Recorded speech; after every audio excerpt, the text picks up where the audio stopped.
The morning rain fell in sheets across the city, turning the busy streets into a sea of black umbrellas. Among them walked Robert Chen, his expensive leather shoes splashing through puddles he didn't bother to avoid. At 52, Robert had long since stopped noticing the small details of the world around him. The weight of his tech company, ValueStream, and its 2,000 employees rested on his shoulders, leaving little room for anything else. His phone buzzed for the 5th time that morning. Another message from the board about the upcoming meeting. Robert sighed, adjusting his grip on his coffee cup while typing a quick reply with his thumb. The numbers weren't looking good this quarter, and he knew the board members would be asking tough questions. Lost in thought, Robert barely registered the small figure huddled in the doorway of an old brick building. Just another shape in the gray cityscape he walked through every day. His path took him along the edge of a construction site where recent heavy rains had turned the ground soft. "Don't stand there." The young voice cut through the noise of traffic and rain, sharp with urgency. Robert froze mid-step, startled by the sudden warning. "The ground's not right. Step back, mister." Robert looked down and noticed for the first time the small cracks spreading across the concrete beneath his foot, a shallow depression forming where there shouldn't be one. He carefully shifted his weight backward, moving away from the spot. A small boy darted out from the doorway, his oversized jacket dripping with rain. He couldn't have been more than 12, with dark eyes that looked too old for his young face. "Been watching it get worse all week," the boy explained, pointing to the sidewalk. "Water's washing out underneath, nobody notices." As if to prove his point, a city maintenance truck pulled up and workers began placing orange cones around the area. One of them called out, "Hey, good thing you stopped. We just got the call about a sinkhole forming here." Robert looked from the workers to the boy, realization dawning. "You just saved me from a nasty fall, maybe worse." The boy shrugged, already backing away. His shoes were worn through, mismatched and at least 2 sizes too big, secured with what looked like electrical tape. "Wait," Robert called, reaching into his pocket. "Let me thank you properly." He pulled out his wallet, but when he looked up, the boy was already disappearing around the corner, a small shadow slipping between morning commuters. Robert stood there, wallet in hand, as people flowed around him like a river around a stone. For the first time in years, he felt truly seen by someone who wanted nothing from him. No deals, no investments, no favors. Just a simple warning from a child who had nothing but still gave something. His phone buzzed again. The board meeting would start in 30 minutes. Robert pocketed his wallet and took a step toward his office building, then stopped. The image of those dark, knowing eyes wouldn't leave him. Where was the boy going? Did he have somewhere warm to sleep? Someone looking after him? Robert turned back to where the boy had disappeared, but the street revealed nothing. The rain had lightened to a drizzle, and the morning crowd thinned as people reached their offices. He dialed his assistant. "Hey, Penny, I need to reschedule the board meeting." "What?" "Robert, they're already gathering in the conference room. Some flew in just for this." "Family emergency," he said, surprising himself with the lie. "Push it to tomorrow. I'll handle the fallout later." He ended the call before she could argue and turned toward the corner where the boy had vanished. Something about those eyes haunted him. He'd seen that look before, in the mirror long ago, before ValueStream, before the millions. Eyes that had seen too much, that expected nothing good. Robert spent the next 3 hours searching nearby, streets and alleys. He asked shop owners, street vendors, and anyone who looked like they might be familiar with the area. Most hurried past or shook their heads, but an older man selling newspapers nodded when Robert described the boy. "Sounds like Lil Will," the vendor said. "Hangs around here sometimes, smart kid, keeps to himself mostly." "Will? William? Is that his name?" The vendor shrugged. "Just what folks call him. Don't think anybody knows his real name. Been on his own since winter, far as I can tell." "On his own? He's just a child. Where are his parents?" Another shrug. "Lots of stories out here, mister. Most of them sad. Some kids slipped through the cracks." Robert felt something twist in his chest. He'd grown up poor, but never alone. There had always been someone. His grandmother with her fierce love. Teachers who saw potential in him. Neighbors who shared what little they had. But this boy, Will, what did he have? The rain started again as afternoon approached.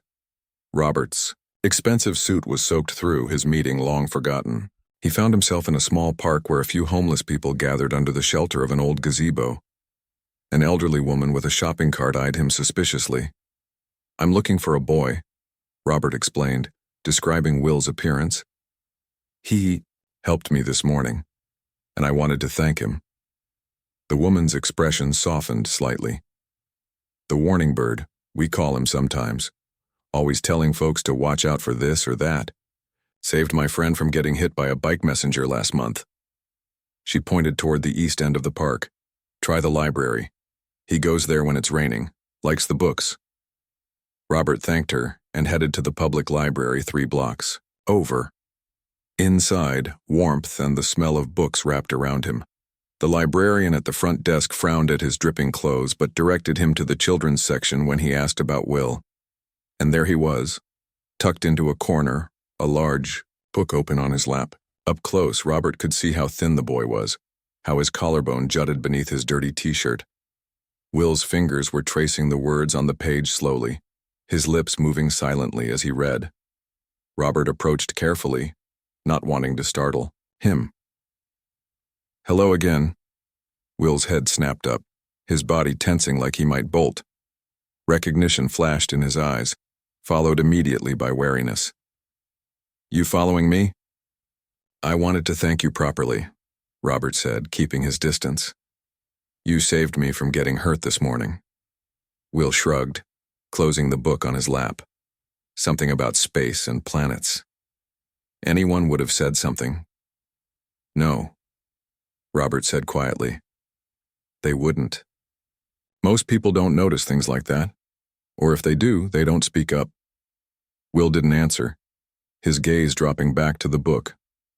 "My name's Robert," he offered, taking a seat at a nearby table, giving the boy space. "I'd like to buy you lunch as a thank you." Will's eyes narrowed. "Why?" "I just told you not to stand somewhere. It's not a big deal." But it was a big deal, Robert thought. It was the first time in years someone had looked at him and seen not the millionaire, not the CEO, not the potential donor or investor or business partner, but simply a person about to step into danger. "Maybe I just want to thank someone who did me a kindness," Robert said. "No strings attached." Will studied him for a long moment, his young face serious. Finally, he slipped the book back onto a nearby shelf and stood. "There's a sandwich place across the street. They have a $1 menu." Robert nodded, hiding his surprise that the boy had agreed. As they walked toward the library exit, he noticed Will give a small wave to the librarian, who smiled warmly in return. At least someone in this city saw this child, Robert thought. At least someone knew he existed. Outside, the rain had stopped, leaving the city washed clean and gleaming in the afternoon sun. As they crossed the street toward the sandwich shop, Robert felt something shift inside him, like the ground beneath. His feet was changing, rearranging itself into something new and unfamiliar. He had no idea that this lunch, this simple act of gratitude, would be the first step on a journey that would change both their lives forever. All he knew was that for the first time in years, the endless notifications on his phone seemed trivial compared to making sure this boy had a decent meal and perhaps someone who would truly see him. Robert sat across from Will in the small sandwich shop, watching as the boy carefully ate his food, not rushing but with a focus that spoke volumes. Each bite measured, each sip of water deliberate. The hands holding the sandwich were small but rough, with dirt under the fingernails, and a small scar across one knuckle. "This is good," Will said between bites. "Thanks." "You're welcome," Robert replied, barely touching his own food. Questions burned in his mind, but he held them back, sensing the boy's caution. "That book you were reading, about space?" Altor nodded, a hint of enthusiasm breaking through his guarded expression. "About black holes and stuff, how stars die. Heavy reading for someone your age." The boy's face closed off immediately. "I'm not stupid." I didn't mean that, Robert said quickly. I'm impressed. I couldn't understand that kind of science until college. Will shrugged, but the defensiveness remained in his posture. The librarian helps me with the hard words. Ms. Chen, she's nice. Robert tried a different approach. I was wondering if you have somewhere safe to stay. It's getting colder at night.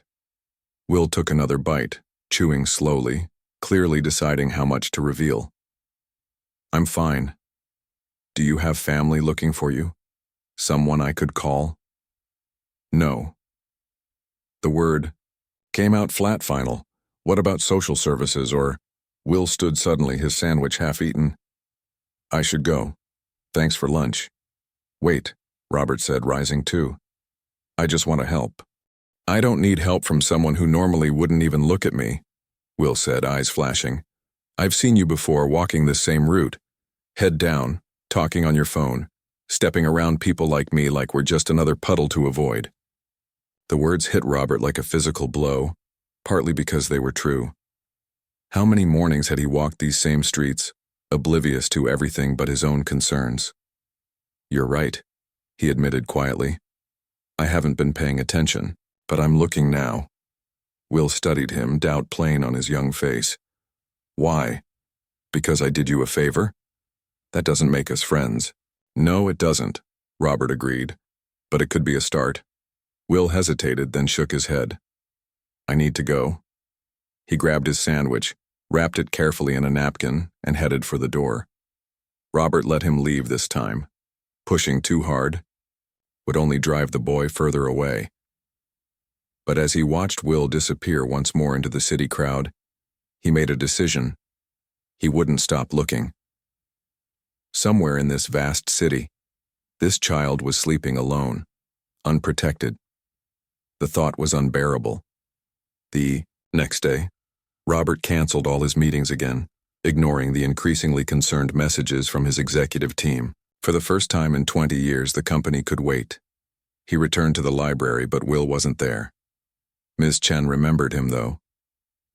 Are you a relative? She asked, her eyes narrowing with protective concern. No, just someone who wants to help him, Robert explained. Ms. Chen studied him for a long moment. He comes here almost every day, usually around opening time. He reads for hours, science books mostly, but fantasy too.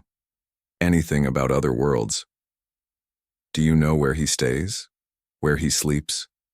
She shook her head sadly. He never says. I've tried to get him to talk to youth services, but... She trailed off. He doesn't trust easily. I'm finding that out, Robert said. If he comes in, could you tell him Robert was looking for him, and that the offer of help still stands? The librarian promised she would, though her expression remained cautious. Robert left his card with her and continued his search. For the next 5 days, Robert walked the city streets from dawn until dusk. He ventured into places he'd never been before. Shelters, soup kitchens, underpasses where the homeless gathered. He spoke to social workers, volunteers, and the homeless themselves. Slowly, a picture of Will's life emerged. Oh, the warning. Kid, said a volunteer at the downtown mission. He's been coming for meals off and on since January. Never stays at the shelter, though. Doesn't trust the system. Smart little guy, a man told Robert under a bridge. Helped me figure out how to get my medicine when the clinic closed. Knew about a program I didn't even know existed. He looks out for the younger ones. A woman at a community center explained. I've seen him give his food away to smaller kids, walks them to safe places. Each story added to the growing knot in Robert's chest. Will wasn't just surviving, he was helping others despite having nearly nothing himself. The contrast with Robert's own life, comfortable, isolated, focused on profit margins and quarterly returns, felt stark and shameful. On the 6th day, Robert's assistant Penny tracked him down at a soup kitchen where he was helping serve lunch, hoping Will might appear. Robert, the board is threatening to replace you if you don't show up tomorrow, she said, looking bewildered at finding her boss in a hairnet ladling soup. What's going on? Are you having some kind of breakdown? Robert laughed softly. Maybe I am, or maybe I'm finally waking up. He explained about Will, about the warning that had potentially saved him from injury, and about his growing need to help this one child who had shown more humanity than Robert had in years. Penny listened, her expression softening. You know, you can't save every homeless person in the city, right? I'm not trying to save every person, Robert said. Just this one boy for now. She sighed, then rolled up her sleeves. Well, the board can wait another day. What can I do to help? With Penny's assistance, Robert expanded his search. They checked with every youth outreach program in the city. They put up flyers with Robert's number, offering help, no questions asked. They visited shelters at night, hoping to spot Will among those seeking a warm place to sleep. Nothing. It was as if the boy had vanished. Robert began to worry that something had happened to him, that the city had finally taken its toll on the child who had warned a stranger of danger. On the 10th day, Robert returned to the park, where the elderly woman had directed him to the library. She was there again, organizing items in her cart. Still looking for the warning bird? She asked when she spotted him. Robert nodded, exhaustion plain on his face. Have you seen him? Not for a few days, she said. But there's an old boiler room in that abandoned textile factory 2 blocks south. Some of the younger ones stay there when it's very cold or raining hard. He might be there. Robert thanked her and headed to the building she'd described. It was a hulking structure of brick and broken windows, surrounded by a chain-link fence with multiple gaps. Warning signs declared it condemned, dangerous, no trespassing. Robert slipped through a hole in the fence and approached the building. Inside, the air was thick with dust and the smell of mold. Debris crunched under his feet as he made his way deeper into the building, calling Will's name softly. A faint sound led him to a stairwell and down to the basement level. The door to the old boiler room was ajar, warm light spilling out from within. Robert approached slowly, not wanting to frighten anyone inside. He peered through the gap in the door. The large room was surprisingly organized. Makeshift beds lined the walls, mostly cardboard and blankets, but arranged with care. A camping lantern sat in the center, casting a warm glow. 5 children of various ages sat around it. And there was Will, reading aloud from a tattered paperback to the others. Robert watched silently as Will's voice rose and fell with the story, the younger children listening with rapt attention. When he finished the chapter, one small girl asked for more. Tomorrow, Will promised. It's getting late, and you all need sleep. The children reluctantly prepared for bed, each going to their cardboard mattress. Will checked on each one, tucking blankets, whispering reassurances. He moved like someone 3 times his age, with a care and responsibility that broke Robert's heart. Finally, when the others were settled, Will sat by the lantern, opening what looked like a school notebook. He began writing, his face serious, in the dim light. Robert stepped back, unwilling to disturb this fragile sanctuary. But as he turned to leave, his foot caught on a piece of metal, sending it clattering across the floor. Will was at the door instantly, a small pocket knife in his hand. When he recognized Robert, shock replaced the fear in his eyes, then anger. "What are you doing here?" he hissed, stepping outside the room and pulling the door closed behind him. "How did you find us?" "I've been looking for you for days." Robert said, "I've been worried." "Well, now you've seen me, I'm fine. You can go back to your life." Will's voice was hard, but his hand trembled slightly. "Those children in there are safer with me than in the system." Will cut him off. "We look out for each other." Robert took in the boy's thin frame, the shadows under his eyes, the way he positioned himself protectively in front of the door. "You can't keep doing this alone, Will. You're just a child yourself." "I'm not a child," Will said fiercely.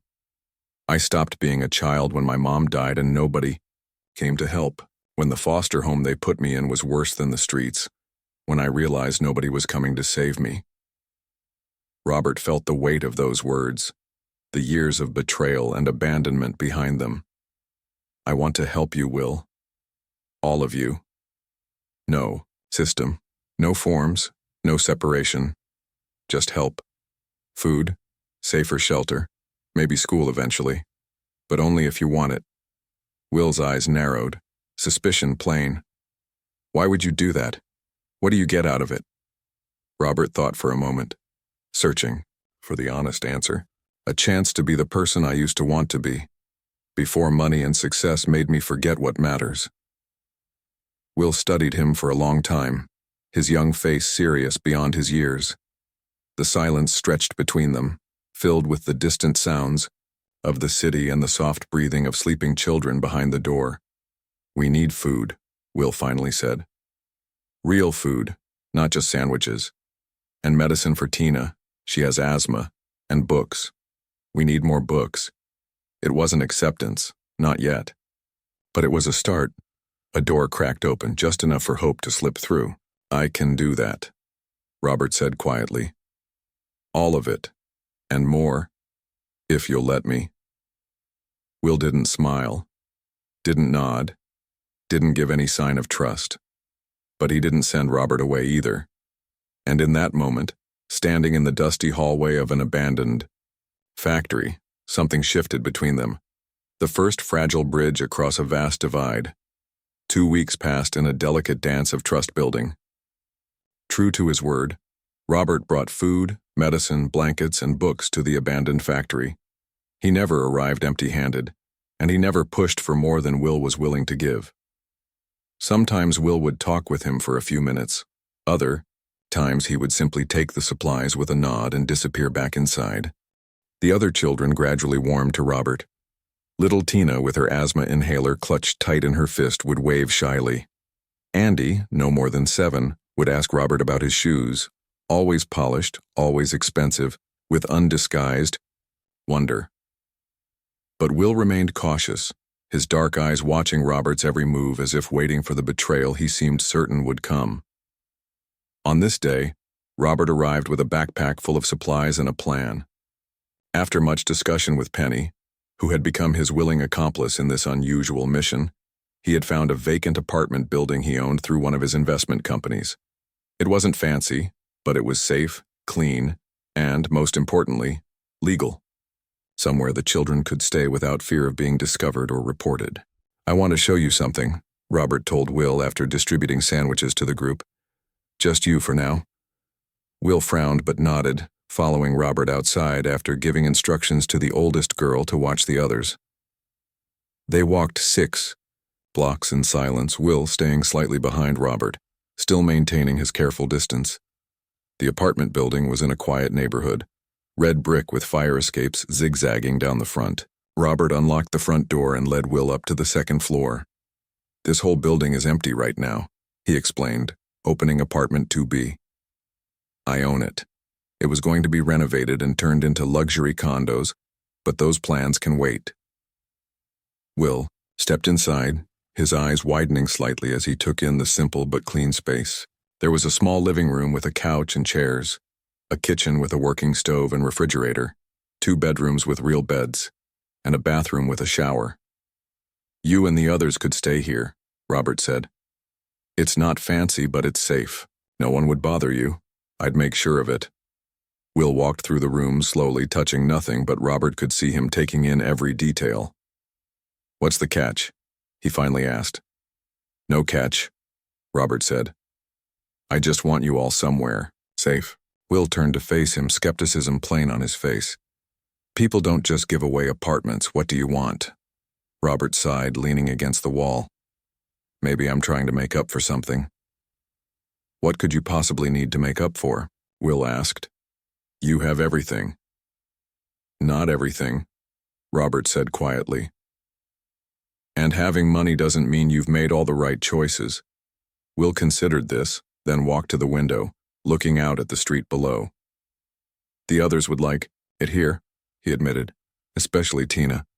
The dust in the factory makes her asthma worse. Then say yes, Robert urged gently. Will turned back, his face troubled. I need to think about it. I need to talk to the others. Of course, Robert said, hiding his disappointment. The offer doesn't expire. Take your time. They returned to the factory in silence, Will lost in thought. When they arrived, the other children crowded around, asking where they'd been. Will explained about the apartment in simple terms, causing a wave of excitement. Real beds? A real bathroom? Can we go now? Will quieted them with a raised hand. We need to talk about it first, as a group. Robert stepped back, letting Will lead the discussion. He watched as the boy patiently answered questions and addressed concerns with a maturity that continued to amaze him. These children had formed their own little family, with Will as their reluctant guardian. While the discussion continued, Robert noticed a battered backpack in the corner that must belong to Will. A small photo was tucked into the front pocket, partially visible. Curious, Robert moved closer, trying to see it better without being obvious. It was a photo of a woman with Will. They were smiling, her arm around his shoulders, standing in front of what looked like an office building. The woman looked vaguely familiar, but Robert couldn't place her. He glanced at Will, who was still deep in conversation with the others, then carefully slid the photo out for a better look. The breath caught in his throat. The building behind them was the Value Stream headquarters, and now he recognized the woman, Gabriela Morales. She had worked in his accounting department until about 5 years ago, when the company had gone through a round of layoffs. Robert had signed off on the downsizing, but had left the specific cuts to his management team. He had never met most of the people who lost their jobs, including Gabriela. Robert stared at the image, a cold feeling spreading through his chest. Will's mother had worked for him, had been fired by his company, and now her son was homeless, caring for other abandoned children. "What are you doing?" Will's voice, sharp with accusation, snapped Robert back to the present. The boy stood before him, eyes fixed on the photo in Robert's hands. "I'm sorry," Robert said quickly, extending the photo back to Will. "I shouldn't have touched your things." Will snatched the photo, his face flushed with anger. "This is private, it's mine." "You're right, I apologize." Robert hesitated, then asked softly, "Is that your mother?" Will's face closed off, but he nodded once, tucking the photo carefully back into his backpack. "She worked at my company, didn't she?" Robert continued, the words feeling like stones in his mouth. "Value Stream." Will's head jerked up, surprise, and then understanding dawning in his eyes. "That's why you looked familiar when I first saw you. Your picture was in the lobby." His voice hardened. "She worked there for 8 years. Then one day she came home crying. No warning, no notice, just fired." Each word hit Robert like a physical blow. "Will, She couldn't find another job that paid enough." Will continued, the words pouring out now. "We lost our apartment, had to move to a bad place across town. She got sick, but we couldn't afford a doctor until it was too late." His voice cracked slightly, but he pushed on. "After she died, they put me in foster care. The man there, he hit us, locked us in closets when we did something wrong. So I ran. And I've been running ever since." The other children had gone quiet, watching the exchange with wide eyes. Robert felt the weight of their stares, the judgment in them, deserved judgment. "I didn't know," he said finally, the words pathetically inadequate. "I signed off on the layoffs, but I didn't choose who was let go. I didn't know the people, their stories, their children." "Would it have mattered if you did?" Will asked, the question cutting straight to the heart. Robert wanted to say yes, to claim he would have made different choices. But he wasn't. Sure, that was true.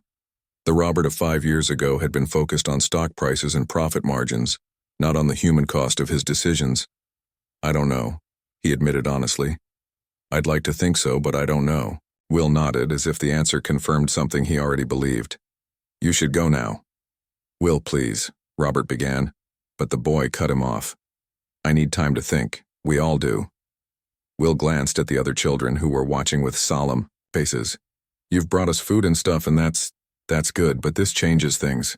Robert wanted to argue, to explain, to somehow make this right. But he recognized the need for space when he saw it. He nodded, picking up his empty backpack. "The apartment offer still stands, no matter what. And if you need anything at all, you have my number." Will didn't respond, just watched as Robert made his way to the door. The last thing Robert saw as he left was Will holding the photo of his mother, his small face a mask of emotions too complex for a child his age to bear. The walk back to his downtown condo felt endless. The city seemed different now. Every street, corner and alleyway a potential shelter for someone whose life had been upended by decisions made in boardrooms, by people like him who never saw the consequences. How many Wills were out there? How many lives had been altered or destroyed by choices he'd made without a second thought? At home, Robert sat in the dark, the gleaming surfaces of his expensive furniture offering no comfort. He opened his laptop and searched the company records for Gabriela Morales. Her file appeared, including her photo, the same face from Will's picture, smiling professionally for her ID badge. According to the records, she had been with the company for 8 years and 7 months. Her performance reviews had all been positive. The reason given for her termination was redundancy due to restructuring. She had been 1 month away from being fully vested in her retirement account. 1 month away from having financial security that might have changed everything. Robert closed the laptop, feeling sick. The decision to make cuts had been his, but the implementation had been handled by managers eager to protect their own positions. Had they deliberately targeted employees close to vesting? Had they chosen people like Gabriela because cutting them saved more money? He'd never asked. He'd simply signed off on the list of names, people reduced to numbers on a spreadsheet. The next morning, Robert called an emergency board meeting. He arrived unshaven, in the same clothes he'd worn the day before, with a determination that silenced the complaints about his recent absence. "I'm making changes," he announced without preamble, "to the company and to how we operate." The board members exchanged glances. "What kind of changes?" the chair finally asked. "We're establishing a foundation for homeless youth. We're implementing ethical employment practices across all departments, and we're creating a program to help employees in financial distress." "That's admirable, Robert," said one board member carefully. "But the shareholders will have to accept that this company is going to start operating with a conscience," Robert interrupted. "Or they can sell their shares." The meeting devolved into heated arguments after that, but Robert held firm. By the end, he had secured reluctant approval for his initial proposals, with the understanding that more detailed plans would follow. As the board members filed out, his CFO lingered behind. "What brought this on, Robert? You've never been interested in charity work before." Robert thought of Will, of the other children in that abandoned factory, of Gabriela Morales, who had worked loyally for his company for almost 9 years before being discarded. "Let's just say I finally stood still long enough to see what was right in front of me," he answered. That evening, he returned to the factory, uncertain of his welcome, but determined to try again. To his surprise, Will was waiting outside, sitting on the steps with his backpack beside him. "I thought you might come back," the boy said, his voice neutral. "I couldn't stay away," Robert admitted. "I needed to tell you how sorry I am, about your mother, about everything." Will studied him for a long moment. "Sorry doesn't change anything." "No," Robert agreed. "It doesn't. But maybe this could be the start of changing things going forward." He paused. "For you, for the others, and for people like your mother." Will's gaze didn't waver. "Why should I believe you?" "You shouldn't," Robert said simply. "Not yet. I need to earn that, but I'd like the chance to try." A long silence stretched between them. Then Will stood, shouldering his backpack. "The others want to see the apartment again," he said finally. "If that offer is still good." It wasn't forgiveness, it wasn't even trust, but it was a beginning, a chance to make amends not just to this one boy, but to all the invisible people his wealth and privilege had allowed him to ignore for too long. "The offer stands," Robert said, relief washing through him. "For as long as you need it." As they walked side by side toward the apartment building, the distance between them still vast but perhaps a little less insurmountable, Robert felt the weight of responsibility settling on his shoulders, not as a burden, but as a purpose he had been missing for far too long. Moving day came with a mix of excitement and fear. The children packed their few belongings while Robert arranged for a small moving truck. Will supervised it all, his face serious as he counted heads and checked that nothing important was left behind. "Are you sure about this?" he asked Robert for the third time that morning. "All of us just moving in? What if someone reports it?" "The building is legally mine," Robert assured him. "I've spoken with a lawyer about temporary guardianship options that would keep you all together. We'll figure it out, step by step." Will nodded, though doubt still shadowed his eyes. 5 years of broken promises and systems that failed him had taught the boy to expect the worst. Robert understood now that trust would come slowly, if at all. The first few days in the apartment were an adjustment for everyone. The children, used to sleeping in shifts for safety, now found themselves with locks on the doors and a sense of security they'd almost forgotten. They jumped at normal building sounds and hoarded food in their rooms, despite Robert's assurances that the refrigerator would always be full. Will remained vigilant, always watching, always planning for the moment when this new security might be taken away. He slept on the couch instead of in a bed positioned to hear anyone approaching the front door. Robert visited daily, bringing groceries, clothes, books, and other necessities. He hired a retired teacher, Mrs. Patel, to assess the children's education needs and begin homeschooling. He found a pediatrician willing to make house calls to avoid frightening the children with a clinic visit. Slowly, a routine developed, but the real challenge came when Robert tried to navigate the social services system to legally secure the children's future. "I don't understand," he said, sitting across from a weary social worker in a cramped government office. These kids were living in an abandoned building. Now they have a safe place to stay, food, education, healthcare. Why can't we make this arrangement official? The social worker, Ms. Thompson, sighed. "Mr. Chen, I believe you have good intentions, but there are laws, procedures. These children were never properly placed in your care. Technically, you have no legal right to them. So you'd rather send them back to the streets or separate them into different foster homes?" Robert couldn't keep the frustration from his voice. "Of course not," Ms. Thompson said, "but you can't just collect children. There are background checks, home studies, licensing requirements for group homes." "Then tell me what to do," Robert insisted. "Whatever hoops I need to jump through, I'll do it. These kids stay together. That's non-negotiable." Mrs. Thompson studied him for a moment, then pulled out a thick folder. "All right, let's start with the paperwork for emergency fostering. It's not a permanent solution, but it will buy us time to figure out the rest." Thus began Robert's crash course in the complexities of the child welfare system. He hired a team of lawyers specializing in family law. He renovated the entire apartment building to meet group home specifications. He submitted to background checks, home studies, and parenting classes. And he attended countless meetings with social workers, judges, and administrators. At each step, he encountered new obstacles. Regulations designed to protect children often made little sense in practice. Resources were stretched thin, caseworkers overwhelmed. The system seemed designed to process children as efficiently as possible, not to address their individual needs. "How does anyone navigate this?"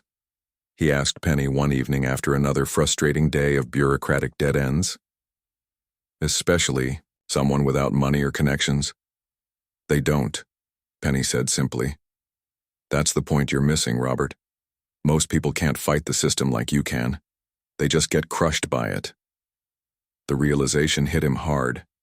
If he, with all his resources, found this challenging, what chance did someone like Gabriela Morales have when hard times hit?